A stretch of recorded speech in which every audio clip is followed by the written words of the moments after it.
पिछले 10 वर्षों में मोदी जी के नेतृत्व में भारत ने विकास और सुशासन के कई महत्वपूर्ण पड़ावों को पूरा किया है। आर्थिक सामाजिक मोर्चों पर ऐसी उपलब्धियां हासिल की हैं जिनकी कल्पना भी 10 वर्ष पूर्व नहीं की गई थी। यूं तो देश के सभी 140 करोड़ भारतीय आज के इस भारत शक्ति का आधार हैं, लेकिन इन 140 करोड़ भारतीयों में भी 4 वर्ग ऐसे हैं जिन्होंने सफलता की कहानी में विशेष योगदान दिया है, जिन्होंने दिखाया है कि अगर सरकार पूरी निष्ठा से देश सेवा का प्रयास करे तो समाज उठ खड़ा होता है। इसी वर्ग को ज्ञान कहा गया है और इस ज्ञान में सबसे पहले है गरीब। पिछले 10 वर्षों में गरीब प्रधानमंत्री मोदी के एजेंडे में सबसे ऊपर रहे हैं।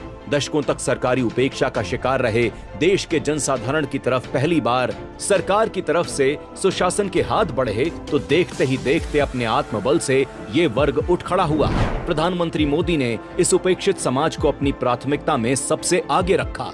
गरीब कल्याण के लिए प्रधानमंत्री उज्ज्वला योजना और प्रधानमंत्री आवास योजना जैसी योजनाओं के माध्यम से सरकार ने लाखों परिवारों को स्वच्छ ईंधन और खुद का घर मुहैया कराया है। जनधन योजना से सीधे गरीब तक सरकारी सहायता पहुंची तो गरीब कल्याण अन्न योजना से 80 करोड़ लोगों को मुफ्त राशन मिला। जहां एक तरफ सरकार ने गरीब की आवास और भोजन की चिंता खत्म की तो मुद्रा योजना और रेहड़ी पटरी वालों के लिए स्वनिधि योजना से गरीब को रोजगार की चिंता से भी मुक्त किया। इसके साथ ही आयुष्मान भारत योजना के द्वारा गरीबों को मुफ्त इलाज और स्वास्थ्य सेवाएं प्रदान की जा रही हैं। इसका परिणाम ये हुआ कि पिछले 10 वर्षों में करीब 25 करोड़ लोग गरीबी रेखा से बाहर निकलने में कामयाब रहे हैं।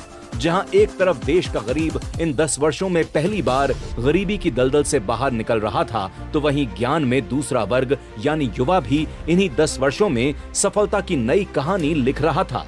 युवाओं के लिए मोदी सरकार ने स्किल इंडिया और स्टार्टअप इंडिया जैसी योजनाएं शुरू की हैं, जिनका उद्देश्य उन्हें रोजगार और आत्मनिर्भरता के नए अवसर प्रदान करना है। स्किल इंडिया के तहत युवाओं को विभिन्न क्षेत्रों में तकनीकी कौशल और प्रशिक्षण दिया जा रहा है, जिससे वे रोजगार के योग्य बन रहे हैं। स्टार्टअप इंडिया ने उद्यमिता को बढ़ावा दिया है, जिससे युवा खुद के व्यवसाय शुरू कर रहे हैं और न केवल अपने लिए बल्कि दूसरों के लिए भी रोजगार के अवसर सृजित कर रहे हैं। साथ ही डिजिटल इंडिया के माध्यम से डिजिटल साक्षरता को बढ़ावा दिया गया है, जिससे युवाओं को इंटरनेट और तकनीकी कौशल से लैस किया जा सके।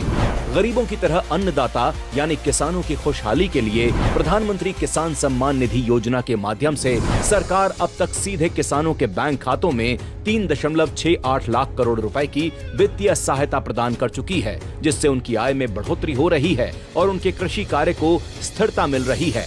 इसके साथ ही पिछले 10 वर्षों में मिनिमम सपोर्ट प्राइस यानी MSP में 2 गुने से ज्यादा की बढ़ोतरी की है, जिससे किसानों को अपनी फसलों का बेहतर मूल्य मिल रहा है। इसके अलावा कई योजनाओं के माध्यम से सिंचाई, उर्वरक और बीजों की उपलब्धता में सुधार किया गया है, जिससे किसानों को अपने उत्पादन में वृद्धि करने में मदद मिली है। साथ ही अब तक 21.95 करोड़ किसानों को फसल बीमा का भी लाभ मिल चुका है।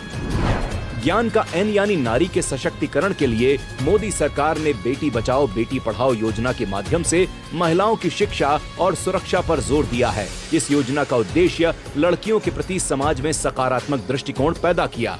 इसके साथ ही महिला स्व सहायता समूहों को वित्तीय सहायता और प्रशिक्षण प्रदान किया गया है, जिससे महिलाएं आर्थिक रूप से आत्मनिर्भर बन रही हैं और छोटे छोटे व्यवसाय चला रही हैं।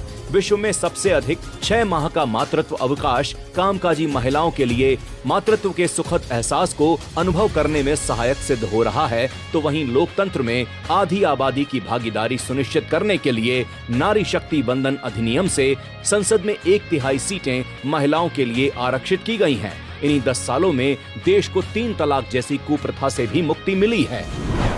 मोदी सरकार का दृष्टिकोण हमेशा सभी का साथ, सभी का विकास रहा है और इन योजनाओं के माध्यम से सरकार ने समाज के हर वर्ग, विशेष रूप से गरीब, युवा, अन्नदाता और महिलाओं के उत्थान में अहम भूमिका निभाई है। इन पहलों ने न केवल इन वर्गों के जीवन स्तर को बेहतर बनाया है, बल्कि एक समृद्ध और सशक्त राष्ट्र के आधार के तौर पर इन वर्गों का सशक्तिकरण सुनिश्चित किया है।